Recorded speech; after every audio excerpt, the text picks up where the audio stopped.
Shalom. Shalom. Hari ini kita tiba pada pembahasan dari kitab Nabi Habakuk.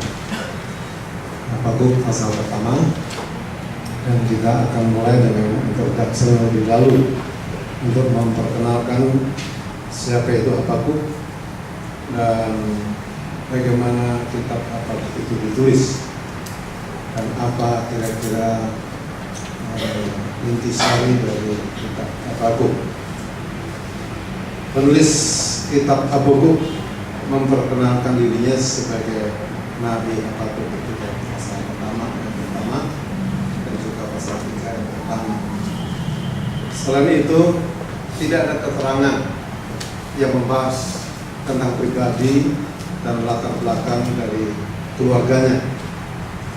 Nama Habakuk berarti dalam bahasa Ibrani merangkum, dan nama ini tidak muncul di bagian lain dari Alkitab.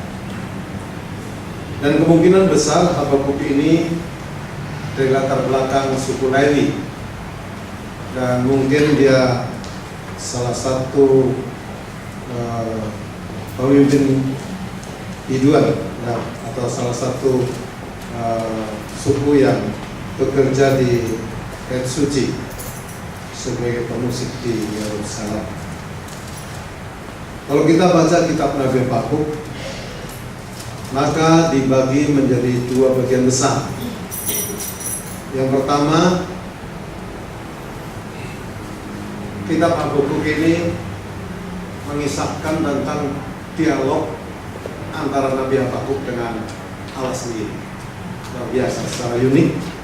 Dalam pasal yang pertama ini kita akan menjumpai beberapa pertanyaan yang muncul di hati Habakuk karena peristiwa-peristiwa yang terjadi yang tidak dimengerti.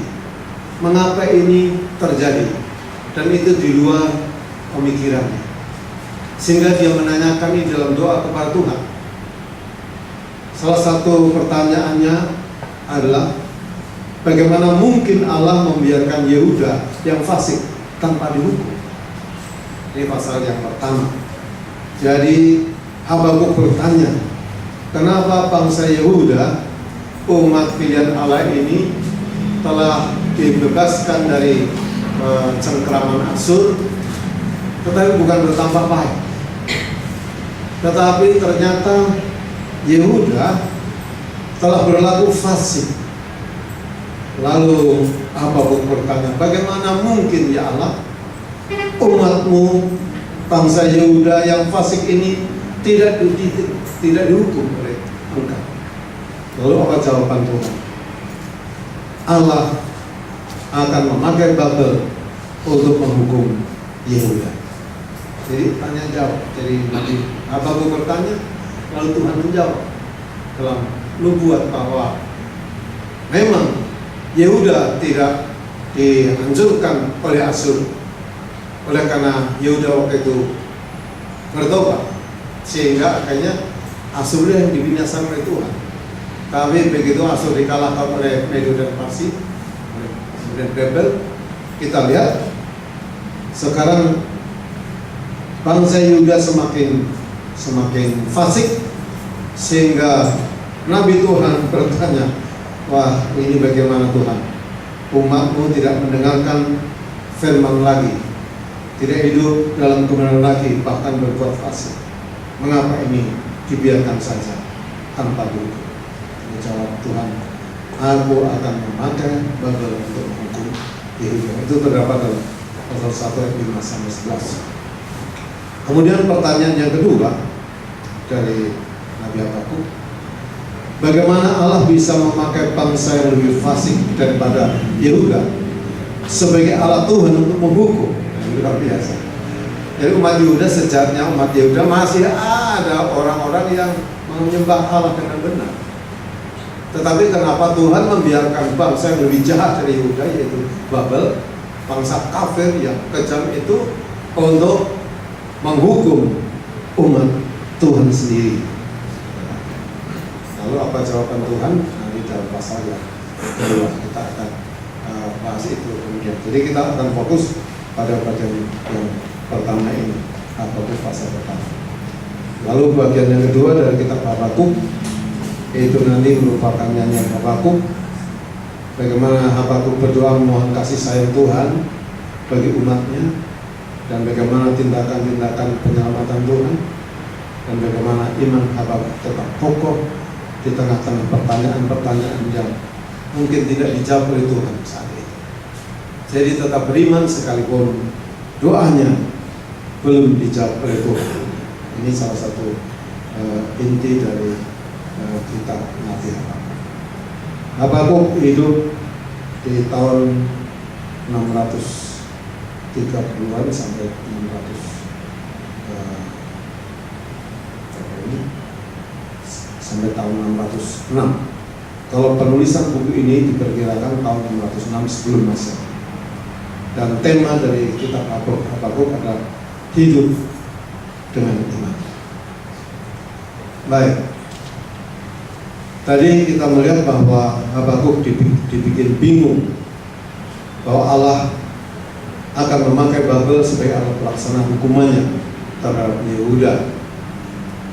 Itu menunjukkan bahwa suatu saat sesuai dengan kekuatan Tuhan, Babel, negara besar itu akan bertumbuh menjadi negara adikuasa, dan mereka akan menyerbu dan menguasai Yehuda.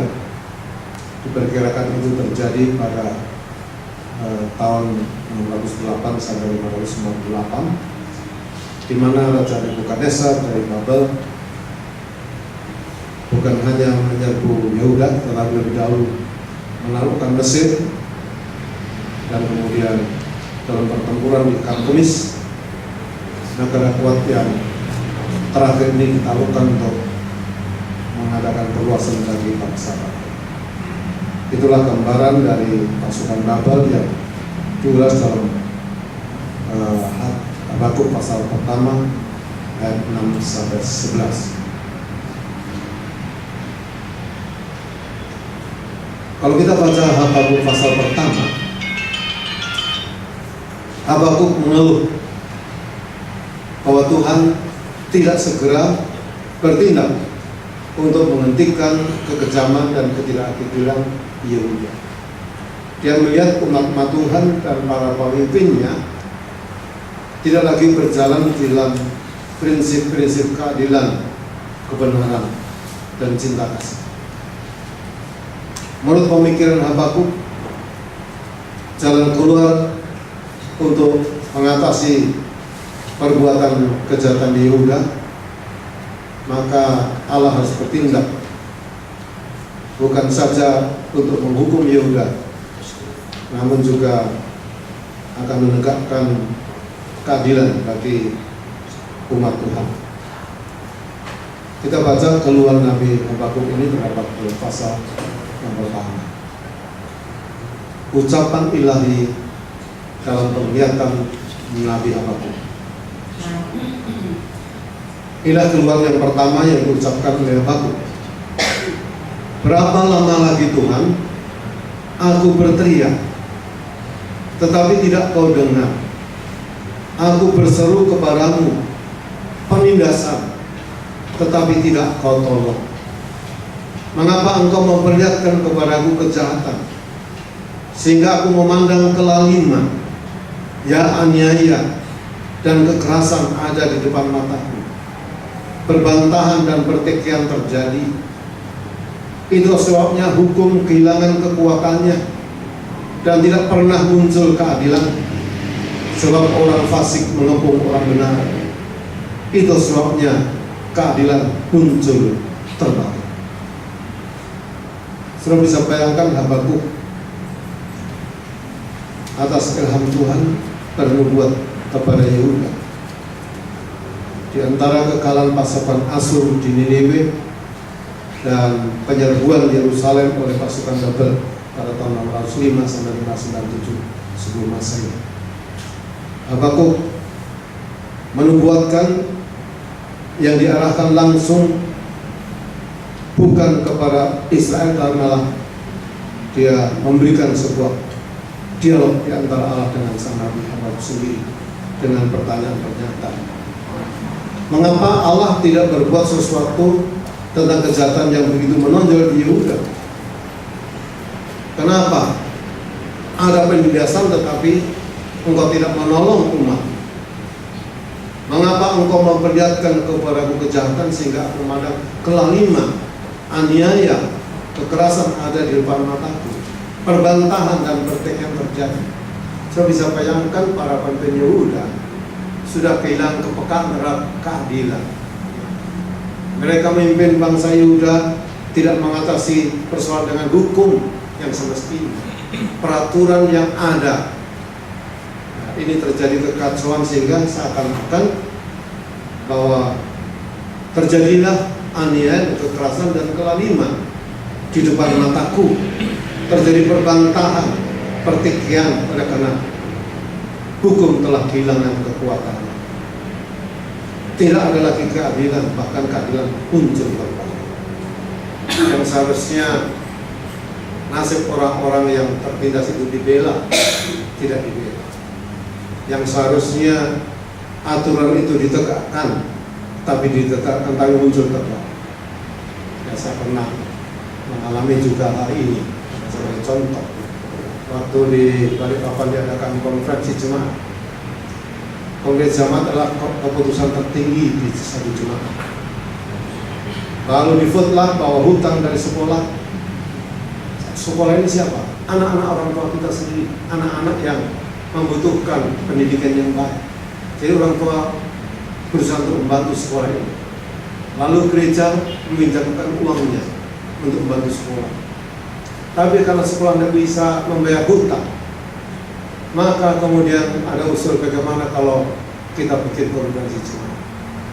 Konferensi jemaat diadakan dan konferensi memutuskan bahwa hutang sekolah dihapuskan oleh karena mereka tidak bisa membayar, dan bukankah mereka anak-anak kita sendiri.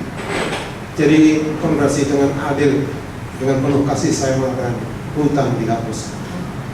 Tapi seorang berdiri, seorang penantuan tidak, kita akan bawakan lebih dahulu keputusan konferensi ini ke majelis jemaat. Bagaimana konferensi bisa dibatalkan oleh majelis jemaat? Kami akan bawakan persoalan ke majelis jemaat. Kalau majelis jemaat nanti setuju, baru boleh dijalankan. Tapi sekarang belum boleh dijalankan. Saya sebagai ketua daerah waktu itu berdiri. Maaf saudaraku yang kasih, ada peraturan. Peraturan itu gunakan, itulah organisasi kita. Berdiri di atas rel kereta api, seperti kereta api, bukan seperti mobil yang melintas. Selama kita berada dalam peraturan, kita akan senang. Tapi kalau kita sudah keluar dari peraturan, terjadilah perbantahan, percekcokan.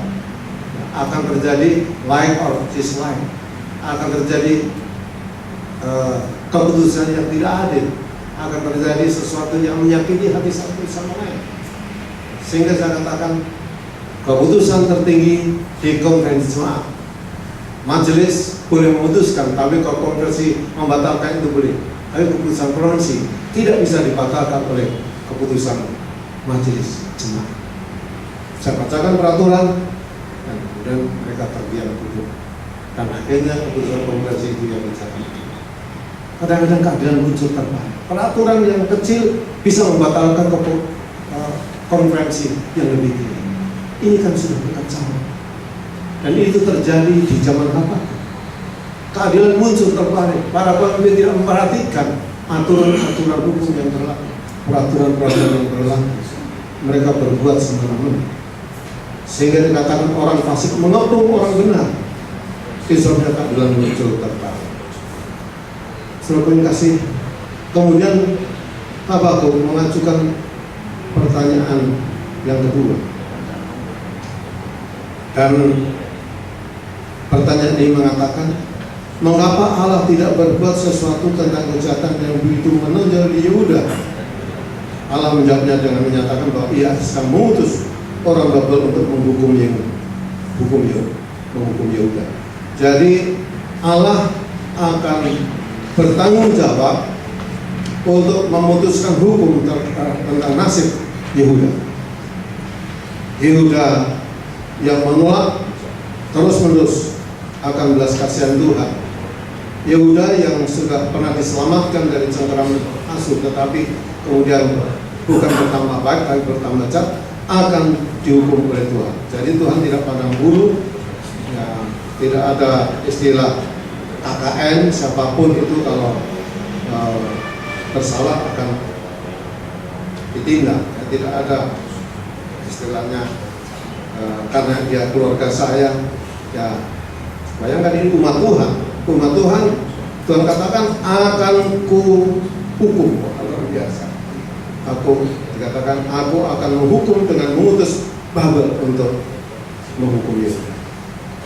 Lalu jawaban ini bahkan lebih membingungkan Habakuk, sehingga Habakuk akhirnya mengatakan kepada Tuhan. Jadi seperti dialog. Bisa saja kita bersoal jawab dengan Tuhan seperti Habakuk. Dalam hati Habakuk berkecamuk, bagaimana mungkin ya Allah? Jadi bingung hati Habakuk. Mengapa engkau akan menghukum umatmu oleh bangsa yang lebih jahat daripada mereka? Mengapa? Kenapa bangsa yang lebih jahat digunakan Allah sebagai cambuk cemeti untuk menghukum umatnya yang sebetulnya yang kejahatannya masih belum seperti kejahatan Babel? Namun pada akhirnya Habakuk harus belajar mengandalkan Allah dan hidup dengan iman dalam jalan Allah tanpa menghiraukan keadaan. Lalu kalau kita baca dalam ayat pasal 2-4 tadi, bagaimana Habakuk mencoba untuk berteriak supaya Tuhan segera menghentikan kesalahan, tapi tunggu waktu Tuhan. Allah tidak bekerja semena-mena. Allah itu banyak sabar, memberikan kesempatan. Jadi ada waktu Tuhan. Bukan manusia yang menentukan, tapi Tuhan yang menentukan. Dan Tuhan tidak membiarkan kekerasan, ketidakadilan dan penghancuran peraturan benar itu berlaku dengan semena-mena. Pertanyaan yang membahas tema yang serupa sejak zaman dahulu kala boleh berdengung berulang kembali sampai sekarang ini. Mengapa Allah menunggu demikian lama untuk menghukum kejahatan? Mengapa doa-doa kita pada umumnya tidak dijawab dengan cepat? Bukankah kita juga pernah mengalaminya? Di mana masa krisis? Mengapa Tuhan ini harus terjadi di antara umat Tuhan? Dan saya masih ingat kita berdoa semalam-malam di ruangan ini, bagaimana kita minta kepada Tuhan memulihkan keadaan uni kita dari krisis keuangan waktu itu.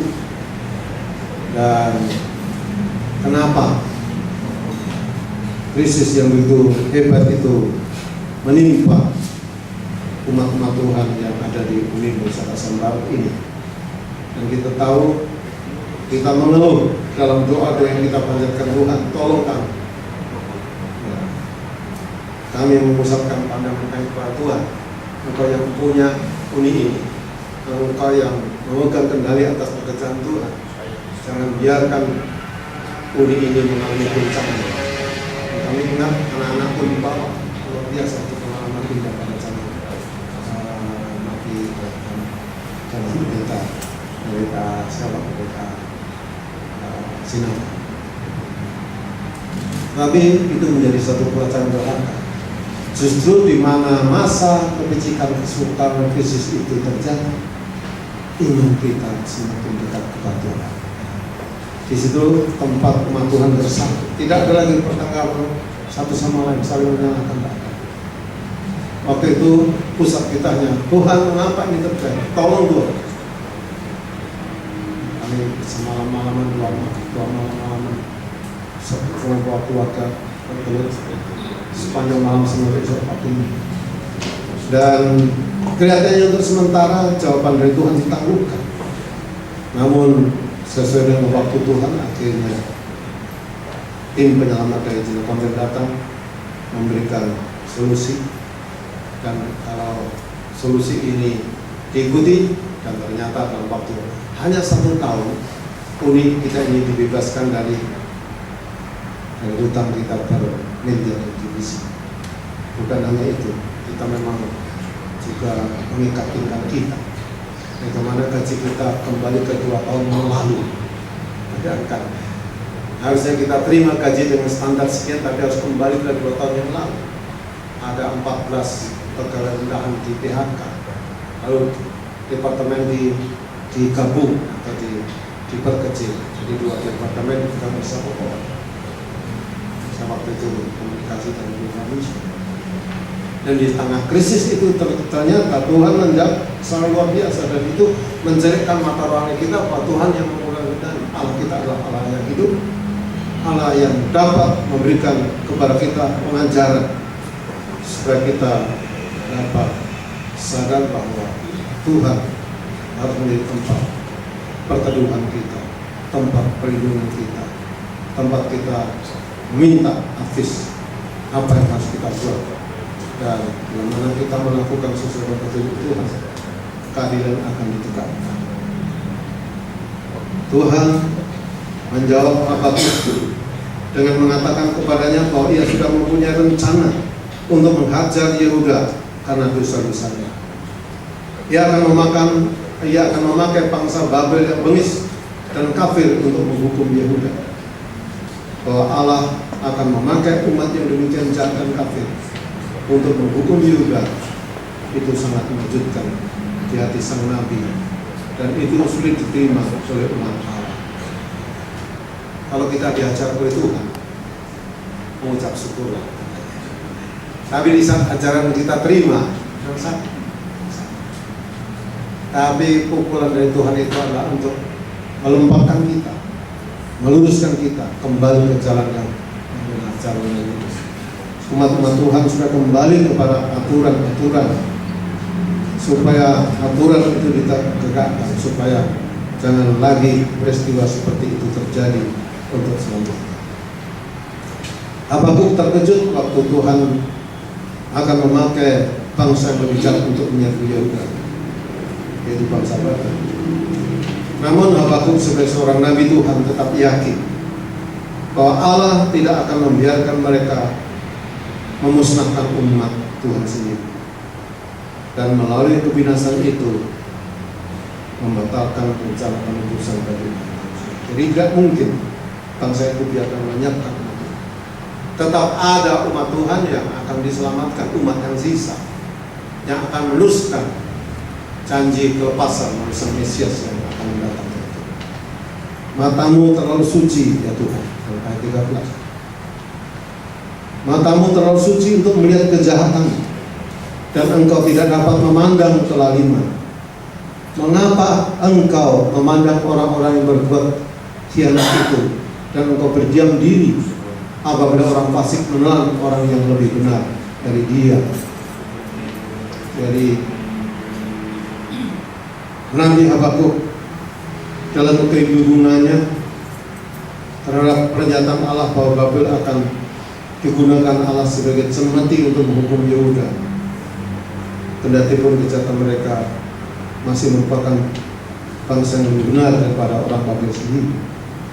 Pada akhirnya Habakuk menyadari bahwa rencana Tuhan itu adalah rencana yang terbaik, dan bagaimana orang-orang yang berbuat khianat itu seakan-akan didiamkan oleh Tuhan. Engkau berdiam diri apabila orang fasik menelan orang yang lebih besar dari dia. Jadi Tuhan memberikan kepada Habakuk kepastian bahwa Allah akan bertindak dengan adil, dan keputusan Allah yang adil itu akan terlaksana dan tidak bisa dibatalkan oleh siapa. Dan dalam pasal pertama ditutup dengan ayat 17, dikatakan, sebab itukah ia selalu menghunus pedangnya dan membunuh bangsa-bangsa dengan tidak kenal belas kasih. Itulah bangsa Babel yang besar digunakan untuk membinasakan umat Tuhan yang tidak bertobat. menghukum mereka, tapi dengan satu tujuan, supaya umat Tuhan kembali kepada kebenaran Tuhan. Boleh komentar? Enggak, kita akhiri saja dengan jadi Habakuk pasal pertama ini akhirnya diakhiri dengan satu pernyataan bahwa Babel kelihatannya untuk sementara ini makin besar kuasanya, bukan hanya menelan Mesir tetapi juga menghancurkan Yehuda, dan akhirnya Tuhan menggunakan Babel untuk sementara menghancurkan bangsa Yehuda supaya bangsa Yehuda kembali sadar untuk berjalan dalam kesetiaan dan keadilan sebagaimana Tuhan. Baik, mungkin ada pertanyaan pasal pertama yang membaca kita.